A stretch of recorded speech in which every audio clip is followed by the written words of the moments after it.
fanboys and fangirls, the OnePlus 9 event is over, and I'm going to recap the event, and you could tell by my voice I was not impressed, but I'm going to tell you guys why OnePlus is now a generic flagship brand and is no longer the flagship killer, as if we didn't already know that.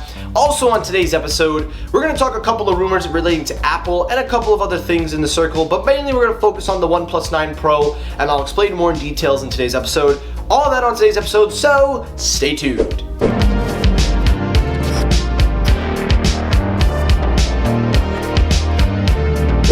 YouTube, what's poppin'? Michael here. Welcome back to Technoid. I hope you're doing well. Hope you all are staying safe. Now again, today we're going to talk about the OnePlus 9 and the OnePlus 9 Pro. But real quick, on Twitter, we had a little bit of a thing. We got to clear up a little controversy. So Mr. Mobile, aka Michael, was on Twitter, and I was talking to my boy Galen, hashtag shout out Galen, and we were having a little friendly conversation. I was talking about the tech field as a whole, how I feel like a lot of the reviews feel like commercials, and Mr. Mobile thought I was talking about him.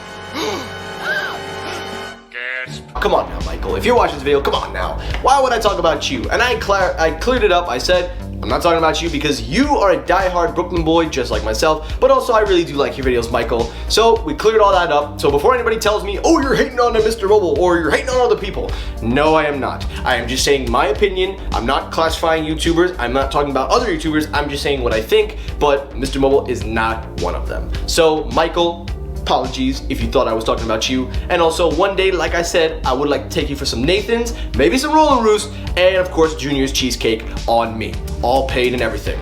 Let me know what you think. All that out of the way, let's get it going. Alrighty, let's start it up, the OnePlus 9 and 9 Pro event. Now this event, to me guys, really was the event that OnePlus needed to strike hard. You know, they have a new CEO. This is a new dawn for OnePlus, as this was poised. Apparently, a lot of hype had been surrounded around this event, mostly because of it saying that it was going back to form. Now, I already knew the specs. I didn't watch this event, so if anybody here tells me, oh, did you watch the event? Did you watch the event? I'm gonna tell you no, and the reason why is because everything that they talked about was once again covered in all of my videos. So I pretty much narrowed everything down, even down to the pricing. So I was not surprised and I didn't care, but I did check out the highlights, and you know what? I gotta do this. I really gotta do this. You know, a lot of people have been telling me that I've been harsh on OnePlus, but you know what? There is a reason. Because I looked at OnePlus as a truly innovative and different company. I actually thought when they came to America, they were gonna make waves. I really thought that this was going to be, when I classify America, I should really restrain to say the United States, so apologies there.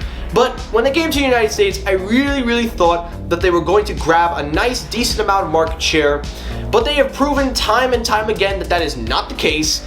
And the OnePlus 9 and 9 Pro are an example of basically everything that I have been saying, and this is the last time I'm gonna say it, because as of today, I am officially classifying OnePlus as a cliche. A basic cliche like every other smartphone out there, your general flagship cliche. Because there is nothing here from OnePlus that isn't already being done from other companies. Now there are tons of YouTubers out there that's gonna hype this phone up. They're gonna say why it's a great alternative. It is A, it is B, it is C, it's super fast charging, Hasselblad camera setup, beautiful display, all that mumbo jumbo. I'm gonna tell it to you straight, guys. The OnePlus 9 and the 9 Pro are nothing special. Let me tell you, and I'm looking right in the camera here, let me get a little closer. The OnePlus 9 and 9 Pro are no different from any other Android on the market. And it is one reason, and one reason alone: there is nothing unique. Now, let me clarify.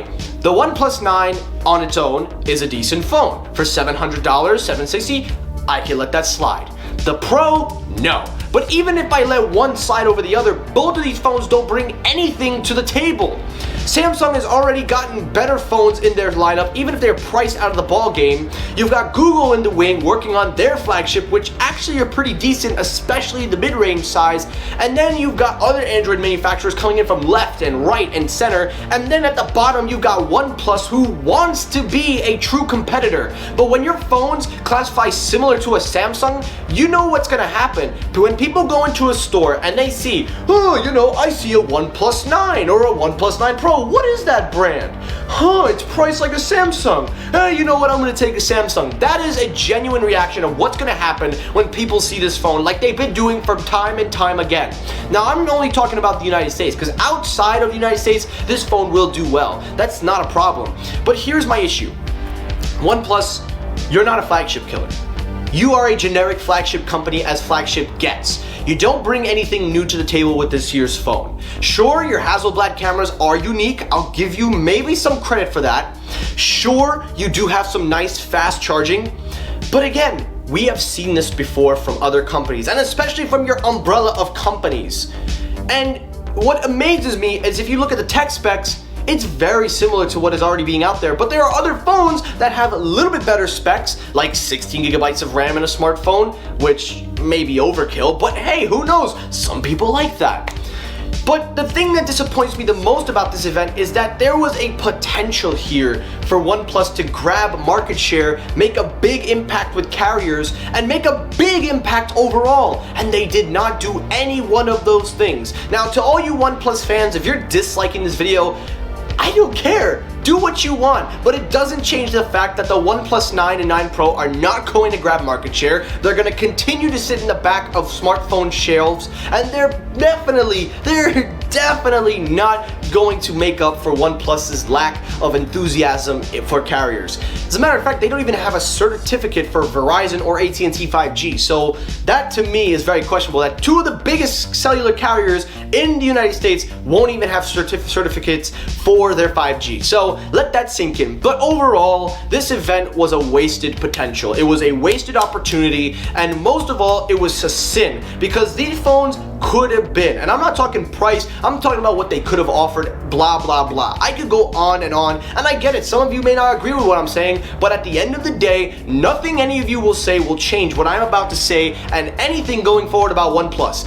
They are no longer a flagship killer.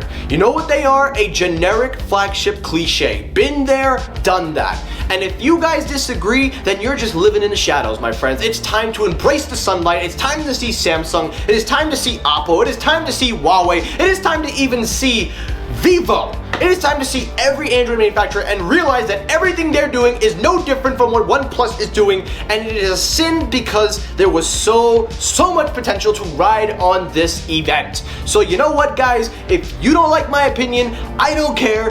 Move on. You don't have to watch my videos. You could unsubscribe for all I care, but at the end of the day, nothing you say will change what I think, and at the end of the day, if you disagree, be my guest. OnePlus, you are not a flagship killer. You are not a unique brand anymore. You are a generic brand. You are just like everything else out there, and nothing, I repeat, nothing you say will change the way I think. So if you disagree, be my guest. But on a positive note, at least the OnePlus watch came out in India, which they kind of didn't talk about, and it retails for $159. So, okay, I'll take it. Okay, there you go. You got one thing right, OnePlus. You got one thing. You know, I was gonna do another story. I was gonna talk about Apple and other companies, but you know what? I'm gonna stop it here. That is what I think of OnePlus. That is what I thought of this event, and that is what I think of OnePlus going forward. And again, I apologize for my outburst. I apologize if I am too emotional, but if you disagree, be my guest. That is it for today's episode. I really hope you enjoy it. If you did, like, comment, subscribe.